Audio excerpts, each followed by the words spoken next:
마가복음 6장 1절부터 6절까지 제가 읽겠습니다. 예수께서 거기를 떠나사 고향으로 가시니 제자들도 따르니라.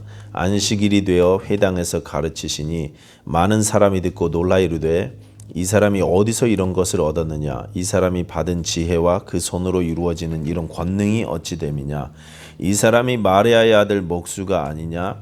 야고보와 요셉과 유다와 시몬의 형제가 아니냐? 그 누이들이 우리와 함께 여기 있지 아니하냐 하고 예수를 배척한지라.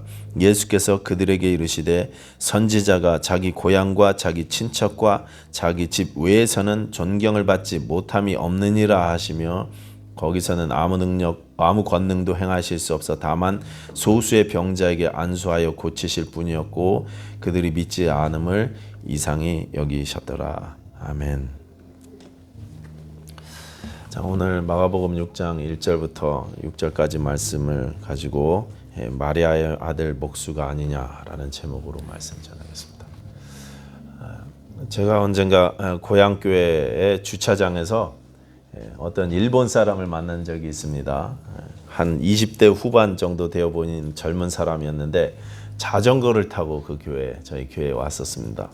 이분이 굉장히 선하게 생겼고 좀 어눌하기는 했지만 한국말도 굉장히 잘했어요.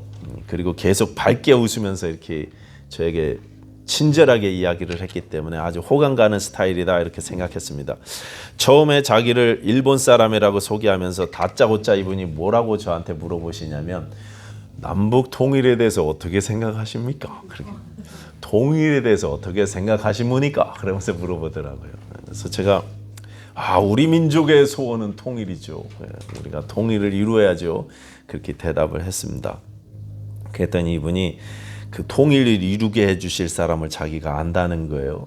그게 누구냐 그랬더니 참 아버지 되시고 통일의 주인 되시는 문선명 참 아버지께서 우리 남북한에 이 아버지의 나라를 통일시켜 주실 수 있는 유일한 분이라고 그렇게 이야기를 했습니다. 그래서 제가 그 문선명이는 군사정권 아래에서는 승공연합이라는 반공운동으로 세력을 키우더니 쫓겨갖고 미국으로 도망가갖고는 그냥 돈을 어떻게 모아갖고 돈으로 이북에 들어가서 김일성이하고 호영호지하면서 갑자기 통일의 투사가 된 것 마냥 아주 그냥 교활한 사람이라고 제가 막 이렇게 맹비난을 했었습니다. 통일운동 한답시고 막 위선을 떨고 있다고 말이죠. 제 이야기를 들으면서 그 착하고 순진한 일본 청년이 얼굴이 상기되고 그리고 저보고 그건 오해라고 제가 설명을 잘 드리겠다고 막 이렇게 말했습니다. 그런 대화를 하던 와중에 저희 교회 부목사님이 나오셔서 제 이야기를 들으셨고 그리고 말을 보태셨습니다. 문선명이는 성범죄자고 그리고 여성 신도들을 성적으로 농락하면서 세력을 키운 아주 못돼먹은 가정 파괴범이고 사이비 교주일 뿐이라고 정신 차리라고 막 맹비난을 했습니다. 그랬더니 그 일본 분이 웃음을 잃지 않으려고 애쓰면서 잘못 알고 계신 거라고 오해시라고 계속 설명하려고 노력했습니다. 나도 그분의 가르침을 따라서 이 참 아버지의 중매로 저는 아내하고 결혼을 했고 지금은 3년 동안 그분들이 이제 피가름이라는 교리가 있지 않습니까? 3년 동안 이제 각자 봉사기간 아버지의 나라 와서 이렇게 세계일보 신문을 무료로 봉사하면서 3년 기간이 끝나서 이제 아름다운 가정을 이루게 됐다고 저한테 한번 같이 통일교회에 들어와 보라고 그렇게 이야기를 했습니다. 그러면서 그분이 우리 참 아버지에 대한 여러분들의 생각이 오해라고 하면서 인용했던 말씀이 오늘 본문이었습니다. 오늘 본문 4절에 예수님이 하신 말씀이 나오는데 거기 이 예수님이 하신 이 말씀은 당시 유대 지방에 유명하던 이런 속담과 격언이었습니다. 그런데 오늘날은 이 사이비 교주들이 한국의 사이비 교주들이 아주 많이 애용하는 구절입니다. 선지자는 자기 고향과 자기 친척과 자기 집에서는 존경받지 못한다는 이 말씀을 자기들 멋대로 갖다 붙여서 사용하는 것입니다. 문선명이도 그렇고 박태선이도 그렇고 요즘에 저 아틀란타에 무슨 기쁜 소식 성교회 거기에 박머식이 씨도 그렇고 다 똑같습니다. 자기들을 외국에서는 다 인정해 주는데 심지어 백악관에서 미국 대통령이 자기한테 감사 편지를 보내고 영국 왕실에서 엘리자베스 여왕이 자기에게 감사 편지를 보내는데 한국 사람들만 우리를 인정하지 않는다고, 한국 교회만 자기를 인정하지 않는다고, 그렇게 자기들의 처지가 고향에서의 예수님이 당하신 수모와 똑같다고 그렇게 오늘 본문을 이용해서 억지를 부리는 것입니다. 이렇게 거짓 사이비 교주들이 못된 의도로 자주 사용하는 본문이기는 하지만 여러분, 이 오늘 본문의 메시지는 명확합니다. 그게 뭐겠습니까? 우리가 다 잘 알고 있다는 익숙함 때문에, 선입견 때문에 예수님을 영접하지 못할 수도 있다는 것입니다. 너무나 잘 알기 때문에 복을 받는데 방해가 될 수도 있다는 것입니다. 그런 경우들이 있다는 거예요. 나의 주관과 편견 때문에 하나님의 은혜를 받지 못하는 안타까운 경우들이 있다는 것입니다. 우리는 우리의 익숙함과 내 지식과 선입견을 뛰어넘어서 주를 따를 수 있어야 되겠고, 그럴 때 우리에게 복된 삶이 있을 것이다 하는 메시지인 것입니다.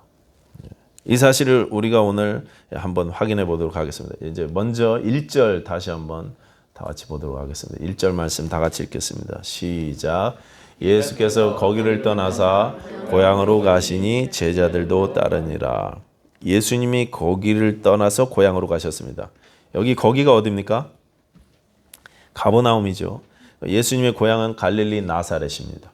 원래는 베들레헴에서 나셨지만 자라신 곳이 나사렛입니다. 그래서 우리 성경에는 고향이라고 되어 있지만 원래 말에는 그의 아버지의 땅으로 갔다 이렇게 되어 있습니다. 바로 나사렛이죠. 당시 예수라는 이름은 아주 흔한 이름이었습니다. 예수, 이사야, 호세야, 또 여호수아 다 같은 이름들이었습니다. 유대인들은 이 같은 이름이 많기 때문에 보통 이름 앞에 그 아버지의 이름을 붙여갖고 사람을 구별을 했어요. 또는 아버지 이름이 아니면 출신 지역을 붙여서 구별하기도 했습니다. 예를 들어서 바요나 시몬 그러면 뭡니까? 요네 아들 시몬입니다. 요한의 아들 시몬. 소경 바 디메오 그러면 뭡니까? 디메오의 아들 소경이란 뜻입니다. 그러면 지역 이름을 붙여서는 가룟 유다 그러면 뭡니까? 많은 유다가 있지만 가롯 사람 유다라는 뜻입니다. 가롯 지방 출신 유다. 막달라 마리아 뭡니까? 막달라 지방 출신의 마리아라는 뜻입니다. 막달라 사람 마리아라는 뜻입니다. 이렇게 지역이나 아버지 이름을 붙여서 이름을 구별하는 것입니다. 예수님도 흔한 이름을 가지셨고 그래서 사람들은 예수님의 이름 앞에 지역 이름을 붙여서 부르는 것입니다. 나사렛 예수 이렇게 불렀어요. 나사렛 출신 예수라는 것입니다. 이 예수님께서 그렇게 다시 고향 나사렛을 방문하셨을 때 안식일이 되어 회당에서 가르치게 되셨습니다. 그때 무슨 말씀을 가르치셨는지는 우리가 지난번 누가복음 4장을 다룰 때 말씀드렸습니다. 그렇죠? 이사야서 61장 메시아 출사표라고 하는 그 말씀을 가지고 예수님께서 이 말씀이 오늘날 너희 귀에 응하였다 이렇게 말씀하셨어요. 그렇게 말씀을 읽고 가르치시는 모습을 보면서 또 함께 베푸시는 권능을 보면서 고향 사람들이 놀라기 시작합니다. 깜짝 놀랐습니다. 오늘 본문 2절 보시면 뒤에 이렇게 되어 있어요. 많은 사람이 듣고 놀라 이르되 이 사람이 어디서 이런 것을 얻었느냐? 이 사람이 받은 지혜와 그 손으로 이루어지는 이런 권능이 어찌 됨이냐? 분명히 이 사람들에게 예수님의 가르침이 역사했습니다. 예수님의 가르침이 충격으로 그들에게 다가왔습니다. 놀랐습니다. 마음밭에 씨가 뿌려졌어요. 그 앞에 이제 예수님의 마음밭 비유로 이 일이 시작됐잖아요. 마음밭에 씨가 뿌려졌는데 그런데 안타깝게도 그 고향 사람들의 마음밭은요 좋은 밭이 아니었어요. 열매 맺을 수 있는 밭이 아니었습니다. 그래서 3절에 보시면 아니냐 이렇게 반문을 반복하면서 예수님을 받아들이지 않고 거부하는 모습을 보이는 것입니다. 이 반문이 너무 놀래서 그런 말을 한 게 아니라는 것은 그 질문하는 내용을 보면 알 수 있습니다. 이 사람이 마리아의 아들 목수가 아니냐? 우리가 잘 아는 대로 여러분 예수님의 육신의 아버지는 누굽니까? 요셉이죠. 요셉이 육신의 아버지입니다. 보통은 다 아버지의 이름을 붙여서 이 사람을 호칭한다고 좀 전에 말씀드렸습니다. 그런데 나사렛 예수라고는 할 필요가 없어요. 왜냐하면 이 사람들 다 나사렛 사람들이니까. 그러니까 이제 누구의 아들, 누구 집 아들 이렇게 이야기를 해야 되는데 근데 예수님께는요, 요셉의 아들, 요셉 집의 아들이 아니라 마리아의 아들 이렇게 이야기하는 것입니다. 어떤 성경학자는 요셉이 일찍 죽었기 때문에 그래서 엄마 이름을 붙인 거다 뭐 이렇게 주장하기는 하지만 사실 그것은 사실과 거리가 멉니다. 왜냐하면 요셉이 일찍 죽었을 가능성이 높지만 비록 아버지가 죽었어도 보통은 아버지의 이름을 붙여서 계속 부르는 것이 유대의 관습이었어요. 그래서 눈의 아들 여호수아, 여분네 아들 갈렙 이렇게 부르잖아요. 죽은 아버지, 한참 전에 죽었어도 그렇게 아버지의 이름으로 부른단 말입니다. 근데 예수님께 대해서는 요셉의 아들이라고 이야기하지 않고 마리아의 아들이라고 그렇게 이야기하는 것입니다. 왜 그렇습니까?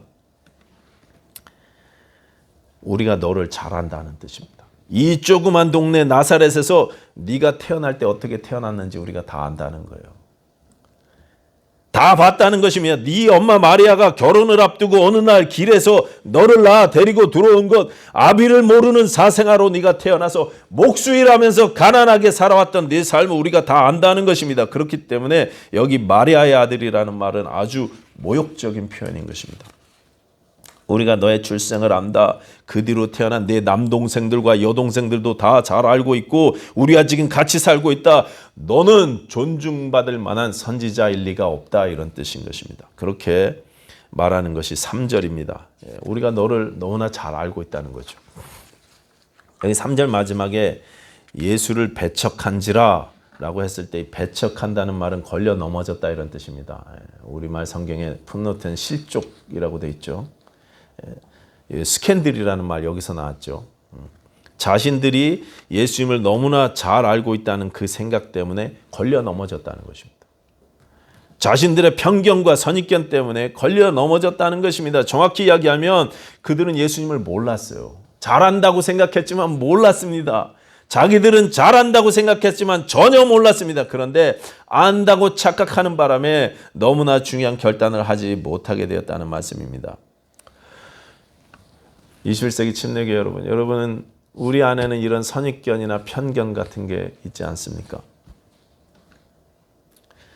잘못된 지식과 잘못된 시각, 잘못된 신앙관 때문에 내가 혹시 중요한 결단을 놓치는 일이 내 삶 가운데 있지는 않느냐 이것입니다. 많죠. 오늘날에 우리에게도 많습니다. 잘못된 지식과 생각 때문에 예수님을 온전히 따르는 일이 방해가 될 때가 너무나 많습니다. 우리가 내려놔야 될 지식, 극복해야 할 편견과 선입견들을 해결하지 못해서 하나님의 은혜를 온전히 누리지 못하는 일들이 우리 가운데 많다는 것입니다. 따라야 될 주님을 따르지 못하게 되는 거예요.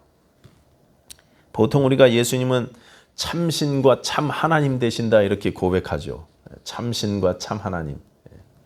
예수님은 참 하나님 되시고 참 사람이신 분이십니다.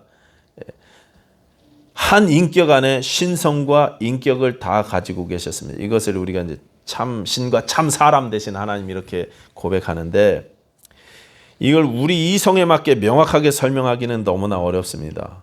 그런데 우리는 우리 예수님이 참 사람이시고 참 하나님이라는 사실을 믿습니다. 이해는 잘 안 되지만 믿어요. 그렇죠? 이 진리에 대해서 완벽하고 완전한 설명은 어렵지만 대략은 우리가 구분할 수 있는데 어떻게 구분하냐면 예수님의 사역하시는 모습을 봤을 때 자기 자신의 개인 이슈와 관련해서는 항상 예수님의 인성이 드러났어요. 그런데 반면 다른 사람의 문제, 다른 사람들의 이슈를 다룰 경우에는 예수님의 신성이 종종 나타나곤 하셨음을 우리가 발견할 수 있다는 것입니다. 이게 무슨 뜻이냐면 예수님이 자기 자신의 문제에는 당신의 신적 능력을 사용한 적이 한 번도 없으시다는 거예요.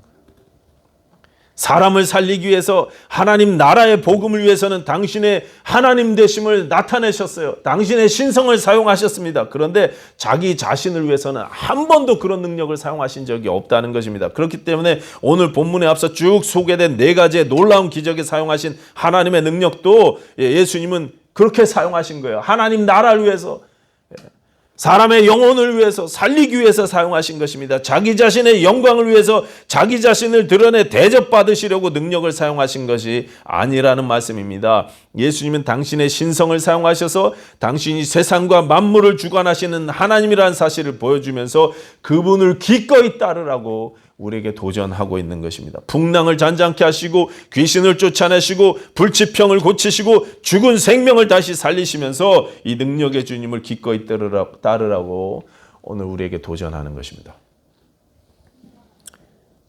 이 주님을 내 삶을 다해서 따라야 될지 말아야 될지를 보여주시는 본문이 오늘 본문 6장 1절부터 44절까지인 것입니다. 오늘 본문은 예수님을 따르지 못하는 이유에 대해서 보여주고 있고 다음 본문부터는 예수님을 따를 때 우리가 치러야 될 대가에 대해서 보여주고 계십니다. 이제까지는 담담하게 예수님이 누구신가를 설명하던 마가복음이 이제부터는 독자들에게 명확하게 도전하고 있는 것입니다. 예수님을 따르겠습니까? 예수님을 따르실 것입니까? 아니면 말 것입니까? 제자가 될 것입니까? 아니면 말 것입니까? 제자가 되려면 무엇을 먼저 벗어버려야 할지 알고 따르시기 바랍니다. 이렇게 이야기하는 거예요. 여러분, 예수님을 따르시기로 작정하셨습니까? 내 삶은 이제 예수님을 위해서 살기로 여러분 결심하셨죠? 네, 하셨죠? 지금 성경이 우리에게 주장하시는 것은, 가르치시는 것은 예수 믿으려면 확실히 믿으라는 것입니다. 믿는 것인지 안 믿는 것인지, 이게 돈을 믿는 건지 예수를 믿는 건지 예수를 섬기는 건지 세상을 섬기는 건지 막 헷갈리지 말고 확실해지라는 것입니다. 여러분은 예수님을 주와 구세주로 영접하시고 침례를 받으셨을 줄로 믿습니다. 그리고 그때 내가 내 삶을 주님께 드리겠다고 분명히 작정도 하셨을 거예요. 교회 앞에 작정하고 하나님 앞에 작정했을 것입니다. 그런데 여러분 그때 그 결심대로 여러분의 삶을 지금도 하루하루 주님 앞에 드리면서 살고 계시느냐 이것입니다. 하나님 앞과 교회 앞에서 작정하시고 약속드린 대로 지금 주님을 위해서 여러분이 살고 있는지 한번 살펴보시라는 말씀입니다. 처음에는 내가 울고불고 주의 인도하심 따르겠다고 결단도 하고 다짐도 했는데 그 마음이 이제 흐지부지 희미해져 있지는 않은지 여러분 살펴보십시오. 21세기 침례교회 성도 여러분, 주님께 삶을 드리시기 바랍니다. 작정하신 대로 드리십시오. 헌신을 재다짐하시기 바랍니다. 기꺼이 나와 내 가정을 주님께서 사용하실 수 있도록 내어드리겠다고 여러분 결단하십시오. 그게 가장 복된 삶이기 때문에 그렇습니다. 하나님 앞에 쓰임받는 게 가장 복된 인생이기 때문에 그렇습니다. 오늘 본문을 통해서 볼 때 우리가 주님께 나를 드릴 때 가장 장애가 되는 것이 있다면 바로 익숙함입니다. 익숙함. 예수님의 고향 사람들이 그랬죠. 나사렛 사람들은 예수님을 잘 안다는 그 익숙함 때문에 오히려 걸려 넘어졌습니다. 익숙함 때문에 오는 편견들과 선입견들 때문에 주님을 온전히 따르는데 실패한 것입니다. 익숙함 때문에 오는 편견, 선입견이라는 것이 얼마나 이게 무서운 것인지 누가복음 4장에 보시면 예수님을 그들이 죽이려고까지 했어요. 그렇죠. 그 마을이 서 있는 낭떠러지까지 예수님을 끌고 가서 거기서 밀쳐내서 죽이려고 했어요. 말해야 아들일 뿐인 네가 건방지게 우리를 가르치려고 하느냐 그래서 죽이려고 했어요.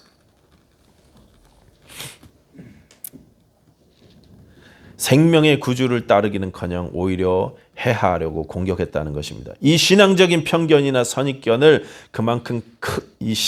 선입견이 그만큼 크고 심각한 것이라는 사실을 지금 말씀드리고 싶은 것입니다. 이 사실은요, 교회사에서도 명확히 드러나고 있어요. 종교개혁이 1차적으로 성공해서 많은 개혁주의 교회들이 생겨나기 시작했을 때 더 극단적이고 완전한 개혁을 주장하는 세력도 있었습니다. 그 중에 하나가 애나베프티스트들이었어요. 이들은 믿는 자의 침례를 주장했다 그래서 재침례교도라고 불리기도 했습니다. 그리고 또 침례교의 조상이라고 이렇게 주장하는 분들도 있었습니다. 그런데 여러분, 이분들을 핍박하고 목숨까지 빼앗았던 사람들이 누군지 아십니까? 이 아나베프티스트, 제세례파, 재침례교도들을 죽인 사람들이 누군지 아십니까? 개신교 형제들이었어요. 세상 정부가 아니었습니다. 천주교회가 아니었습니다. 같은 형제들이 잘못된 신앙 선입견 때문에 세례는 한 번으로 족하다고 선언하면서 이 형제들의 목숨을 빼앗았어요. 잘못된 종교관 때문에. 우리 교회에서 참 부끄럽고 가슴 아픈 사건이었던 것입니다. 종교적 편견과 선입견은 이토록 무섭고 잔인해질 수 있다는 말씀을 드리고 싶은 것입니다. 그렇기 때문에 우리는 예수님을 따르기로 결단할 때 가장 먼저 이 익숙함에서 오는 편견들과 선입견을 벗어버릴 수 있어야 되는 것입니다.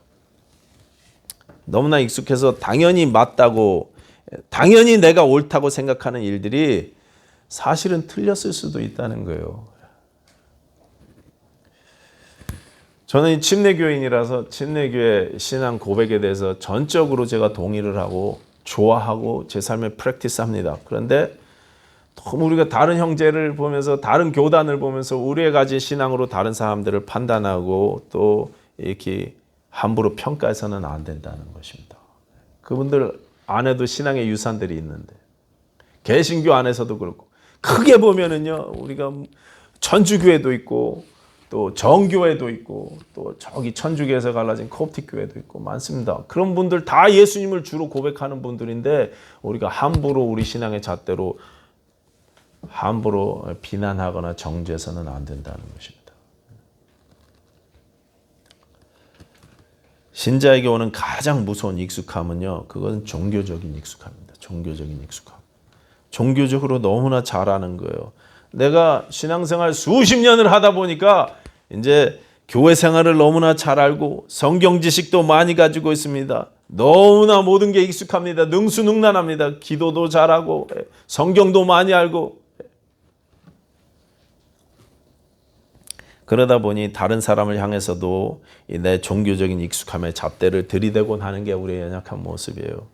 예수님은 마태복음 7장에서 비판하지 말아라, 또 헤아리지 말아라 이렇게 말씀하시는데 우리는 분별이라는 이름으로 비판하고 헤아리는 일들을 너무나 자주 한다는 것입니다. 심지어 자기의 익숙한 종교적인 신념으로 다른 사람을 헤아릴 때가 너무나 많습니다. 이 종교적인 익숙함은 다른 사람을 향한 내 시각을 왜곡시킬 뿐만 아니라 또 나를 바라보는, 내가 나 자신을 바라보는 눈도 왜곡시키기 일쑤예요. 내가 나를 건강한 눈으로, 하나님이 나를 바라보시는 눈으로 나를 바라보지 못합니다. 나는 실패한 인생이야. 나는 안 돼. 나는 경건하지 못하니까 하나님이 나를 기뻐하시지 않을 거야. 사단의 거짓말에 이렇게 속아서 나 자신을요, 하나님의 눈으로 보지 못하고 함부로 생각하는 거예요. 하나님께서 예수님의 십자가 공로 때문에 나의 모든 죄를 사하시고 다 용납하셨다는 사실을 내가 누리지 못하는 것입니다. 잘못된 종교적 신념 때문에, 종교적 익숙함 때문에 왜곡되어 있는 것입니다. 카일 아이들먼 목사님 유명하죠. 요즘에 아주 인기 있는 목사님이신데 이분이 쓰신 책에 나오는 내용입니다. 이분이 자기네 교회 한 여성도님께 편지를 받았다 그러면서 그 편지를 책에다 쓰셨어요. 그 편지 내용을 제가 써왔는데 한번 들어보십시오. 예배가 시작되고 한 5분쯤 지났을 거예요. 20대 후반이나 30대 초반으로 보이는 젊은 아줌마가 10살짜리 아들의 손을 꼭 잡고 놀란 토끼 눈으로 제게 다가왔지요. 아들을 주일학교에 등록시키고 싶다고 해서 등록처로 모셨어요. 가는 길에 잠시 이야기를 들어보니 이분은 6년 전에 남편과 헤어졌는데 그 뒤로 다니던 교회에서 사람들의 시선이 싸늘해졌다더군요. 그래서 곧바로 교회를 떠났대요. 목소리에 죄책감과 두려움이 가득했어요. 그래서 저도 이혼을 경험했고 홀로 아이를 키우기가 얼마나 힘든지 잘 안다고 말해줬죠. 중간에 쭉 내용이 이제 이어지고 그 뒤에 내용이 이렇습니다.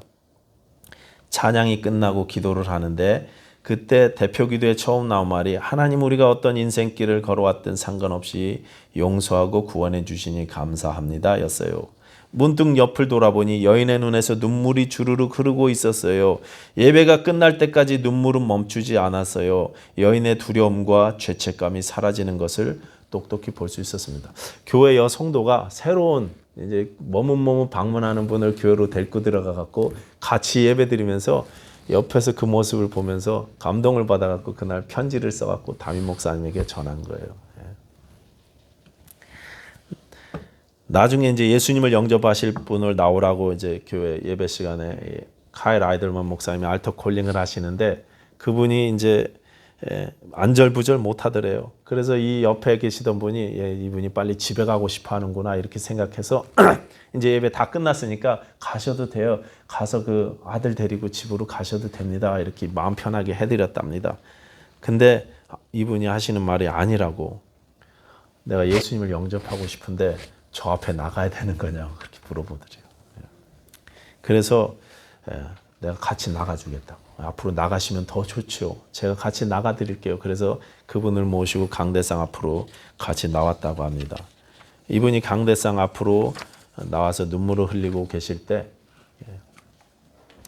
목사님이 이제 그 모습을 봐서 거기서부터 이제 편지 내용이 아니라 목사님이 자기가 본 그 내용을 이야기하는데, 그분이 그러더래요. 목사님께, 내가 이런 예수님의 초청을 받아들여도 됩니까? 내가 이럴 자격이 있습니까? 잘못된 시각으로 이제까지 나를 바라본 것입니다. 근데 그 잘못된 시각이 왜 생겼어요? 차라리 이분이 교회 안 다녔으면, 그러면 스스로 죄책감이나 두려움으로 이렇게 오랜 세월 고생하면서 살지는 않았을 거예요. 근데 교회 안에 이런 종교적으로 잘못된 신념을 가진 사람들이 이분을 본의 아니게 이렇게 정죄하는 모습으로 바라보고 비난하는 눈으로 대하니까 이분이 신앙생활을, 예수님을 사랑하지만 떠나게 됐고 교회 생활을 중단하게 됐고, 그래서 죄책감으로 두려움으로 하루하루 살게 됐고, 예수님도 나 같은 사람은 받아들이지 않으실 거야.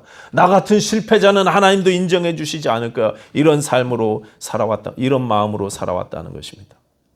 내가 이런 예수님의 초청을 나도 받아들여도 됩니까? 나는 이혼한 뒤에, 남편과 헤어진 뒤에 교회에서 버림받았습니다. 잘못된 종교적 익숙함으로 다른 사람을 바라보니까 자기 자신도 그렇게 보게 되는 것입니다. 이 여인도 자기 자신을 선입견을 가지고 바라보던 그 눈으로 이제 스스로를 바라보면서 사단의 거짓말에 속아 살았던 것입니다. 예수님은 죄인의 친구셨어요. 우리의 친구 되십니다. 근데 예수님이 나를 벌하시는 분, 하나님이 나를 미워하시고 나를 벌하시는 분으로 잘못 알고 있어요. 우리의 잘못된 익숙함 때문에. 하나님은 당신을 사랑하십니다. 그렇게 성경이 그렇게 이야기하는데 나만 빼고.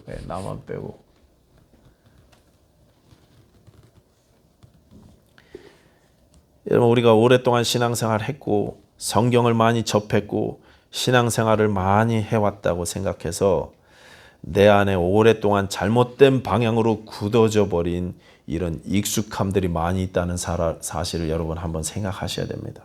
우리가 하나님을 잘 안다고 생각했지만 잘못 오해하고 있던 분들이 우리 가운데 있다는 것입니다.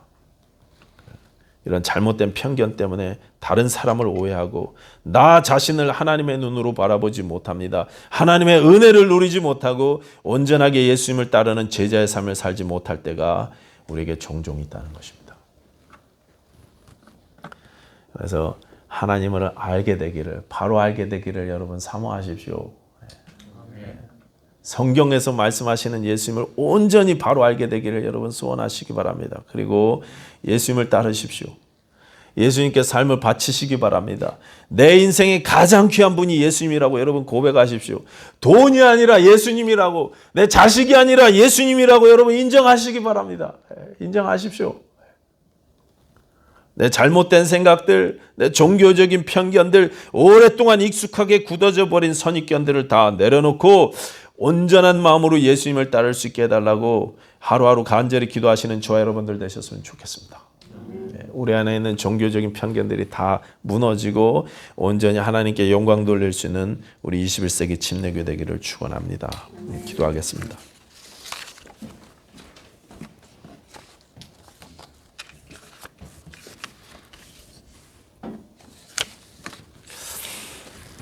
하나님 감사합니다. 우리가 하나님을 잘못 알고 있었던 것들, 우리 아버지를 향한 잘못된 오해와 편견들이 많습니다. 하나님 우리를 고쳐주시고 새롭게 하여 주시고 올바로 눈을 들어 주를 올바로 바라볼 수 있도록 주의 역사하여 주시옵소서. 감사드리며 예수님 이름으로 기도하였습니다. 아멘.